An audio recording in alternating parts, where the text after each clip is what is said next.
Excellencies, heads of state and government, the heads of delegations,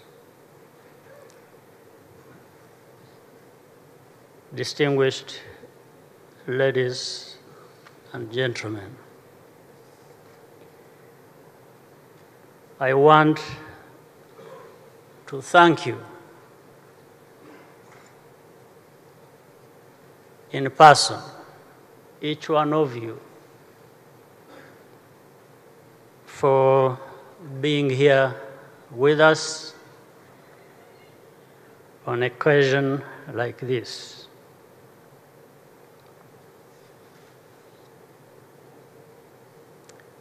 Ndagira ngo mbanze nsabe abanyarwanda badukurikiye hirya no hino mu gihugu banyemberere mbwire abashyitsi bacu mu ndimi z'amahanga. Abanyarwanda turahorana kandi muri bushobore no kubikurikira mu Kinyarwanda. Muranyihanganira rero.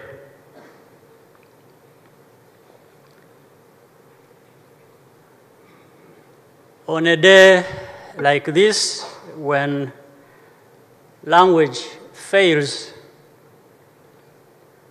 the first words that come are words of gratitude. To you, the friends by our side on this heavy day,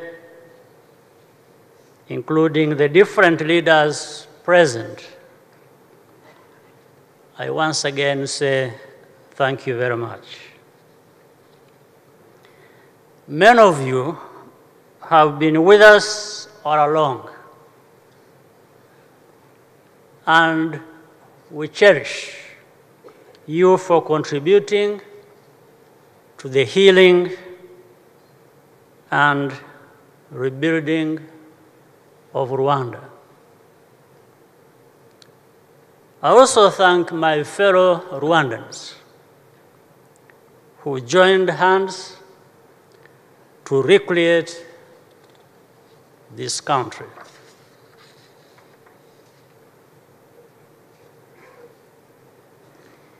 In 1994, there was no hope, only darkness. Today, light radiates from this place. How did it happen? Rwanda became a family once again. The arms of our people, intertwined, constitute the pillars of our nation. We hold each other up. Our bodies and minds bear amputations and scars, but none of us is alone. Together, we have woven the tattered threads of our unity into a new tapestry. Sisters became mothers. Neighbors became uncles. Strangers became friends. Our culture naturally creates new bonds of solidarity, which both console and renew. Rwanda is a family. That is why we still exist, despite all we have gone through. There is no way to fully comprehend the holiness, the loneliness, and anger of survivors. And yet, over and over again, we have asked them to make the sacrifices necessary to give our nation new life. Emotions had to be put in a box. Someone once asked me why we keep burdening survivors with the responsibility for our healing. It was a painful question, but I realized the answer was obvious. Survivors are the only ones with something left to give: their forgiveness. And that is their forgiveness. Our people have carried an immense weight with little or no complaint. This has made us better and more united than ever before. At a memorial event some years ago, a young girl, brought us to tears with a poem. She said, "There is a saying in Kinyarwanda that God spends the day elsewhere but returns to sleep in Rwanda." And then she asked in a chorus, where was God on those dark nights of genocide? Looking at Rwanda today, it is clear that God has come back home to stay, as we heard earlier.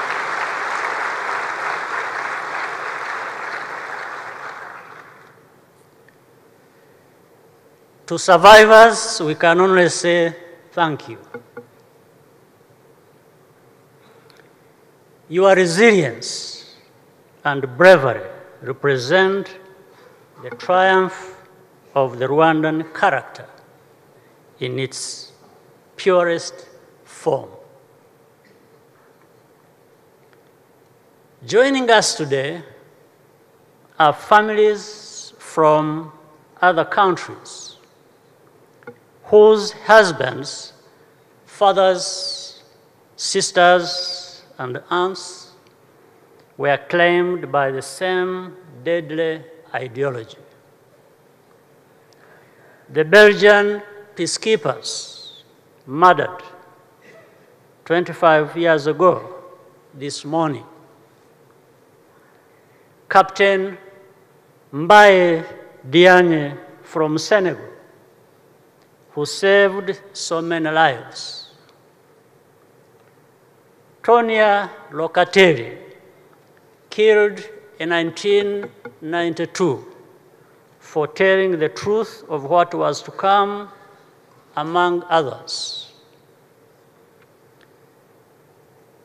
The only comfort we can offer is the commonality of sorrow and the respect owed to those who had the courage to do the right thing.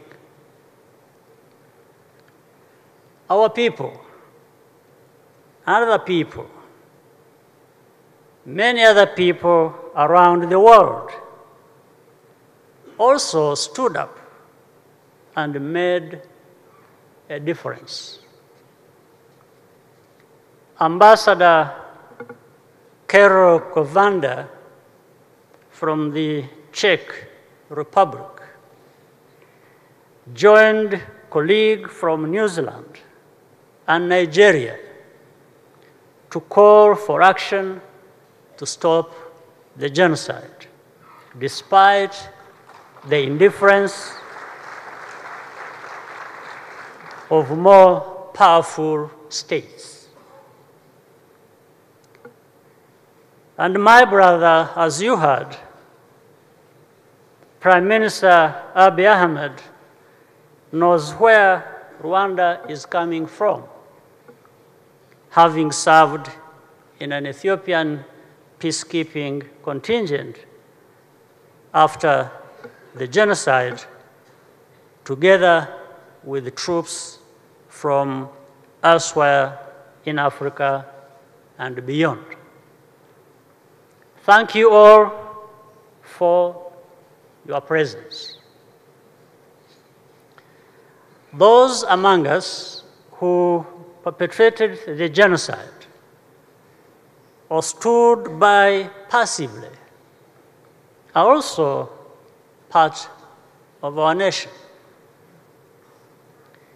The willingness in a number of cases to tell the truth, pay the price, and rejoin the community is an important contribution. The witness of perpetrators is irrefutable proof, if any was still needed, that genocide happened. Genocide hibernates as denial. Both before the killing and after, there is a long chain of events which are interconnected. Revisionism is not merely demeaning, but profoundly dangerous. The genocide did not begin on one specific day. For decades.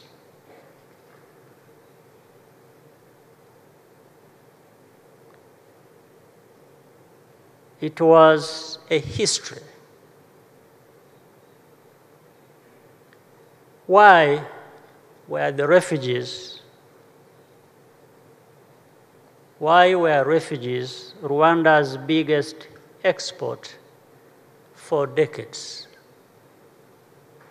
Why were the same people repeatedly targeted for persecution and massacre from the late 50s to the 1990s?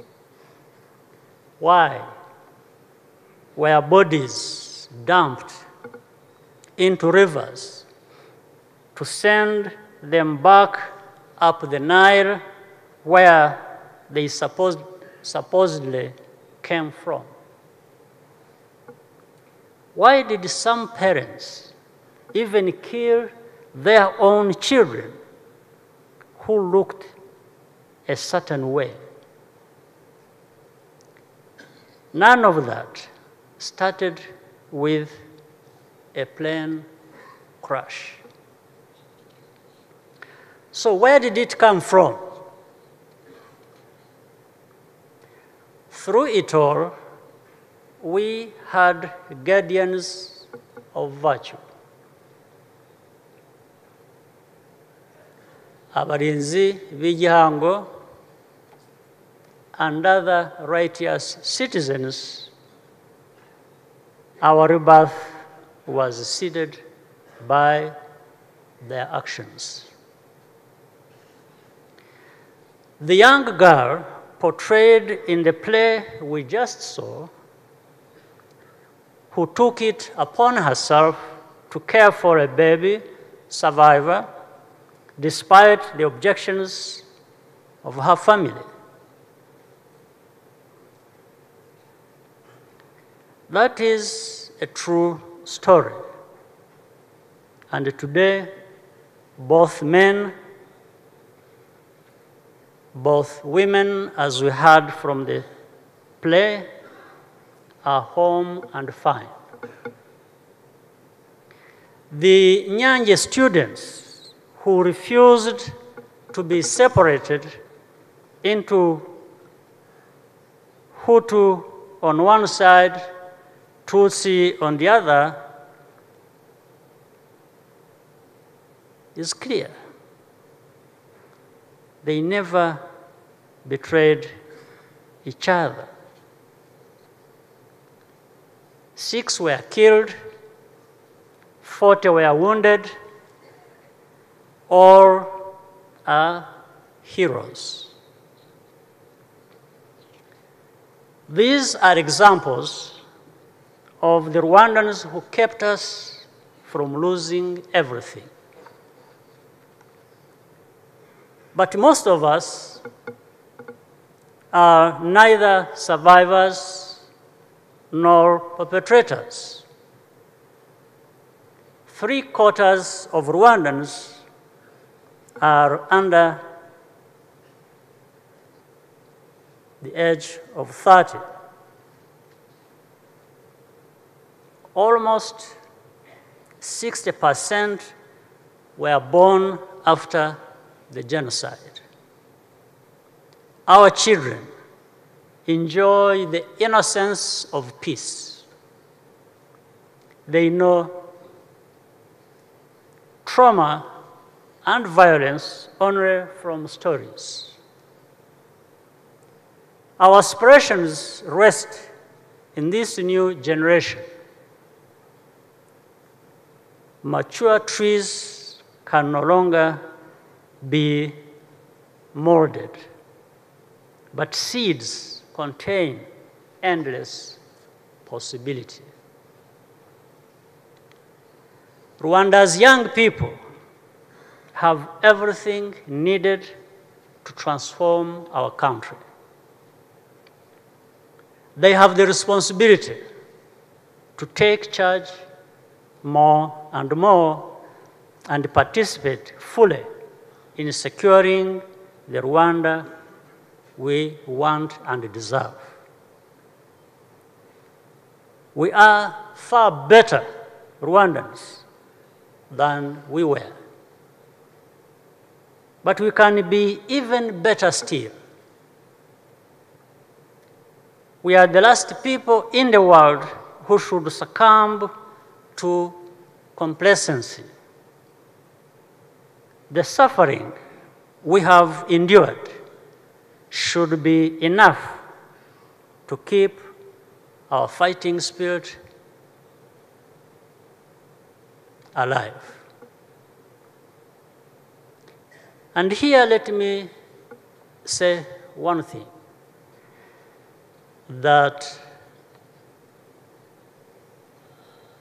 I hate to say, and we shall, as much as we can, avoid. For those who think our country has not seen enough of a mess, and in the defense of those children you saw and others in this country and our nation, and by the way, we claim no special place, but we have a place to claim.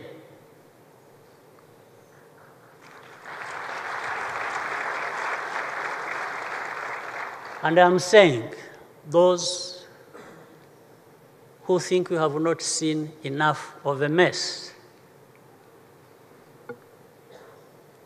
and want to mess with us, whether they are from here or from outside. I want to say, we will mess up with them big time, big time.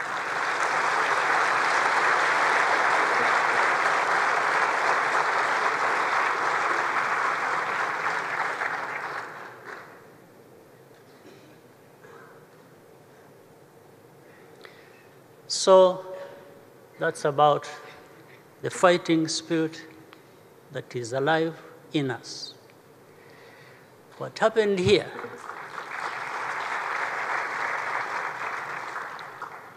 will never happen again. Our country cannot afford to live by twists of fate. We must be deliberate and decisive, guided by humility and the content of our hearts. Rwanda has to stay one step ahead. Otherwise, we are insignificant. The facts are stubborn,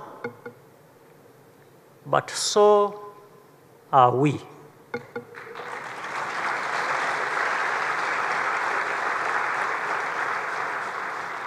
We really have to be. Our nation has turned a corner. Fear and anger have been replaced by the energy and the purpose that drives us forward, young and old. Rwanda is a very good friend to its friends. We seek peace. We turn the page. But no adversary should underestimate what a formidable force Rwandans have become as a result of our circumstances.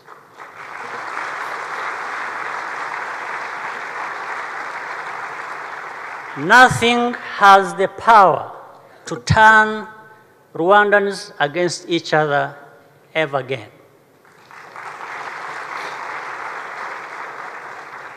This history will not repeat. That is our firm commitment. Nothing is required from those who wronged us except an open mind. Every day, we learn to forgive, but we do not want to forget. After all, before asking others to repent, we first have to forgive ourselves. As for the dishonorable who remain impervious to regret, it is not our problem. It does not stop Rwanda from making progress, even for one moment. It becomes their problem. The decimation of Rwanda was more absolute than any known weapon of mass destruction. Not only bodies were destroyed, but the very idea of Rwanda itself. That shows the ferocious power of human sentiments and designs. Our prayer is for no other people to ever endure the same tribulations, especially our brothers and sisters in Africa.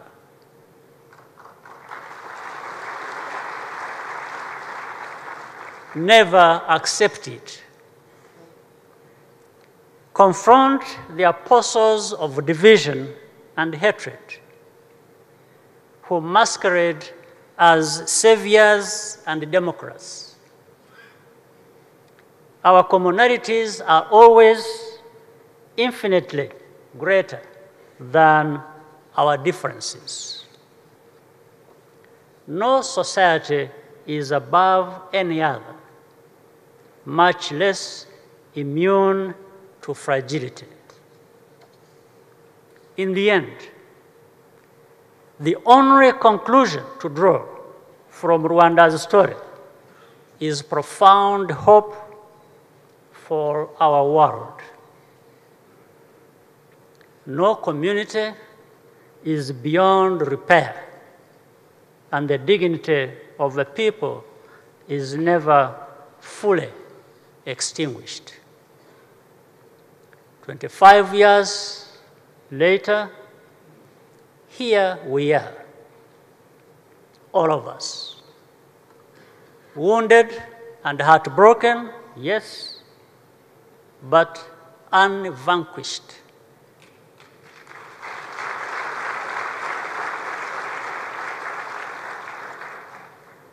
Rwandans have granted ourselves a new beginning. We exist in a state of permanent commemoration every day in all that we do, in order to remain faithful to that choice. I thank you and wish you strength and peace, all of you.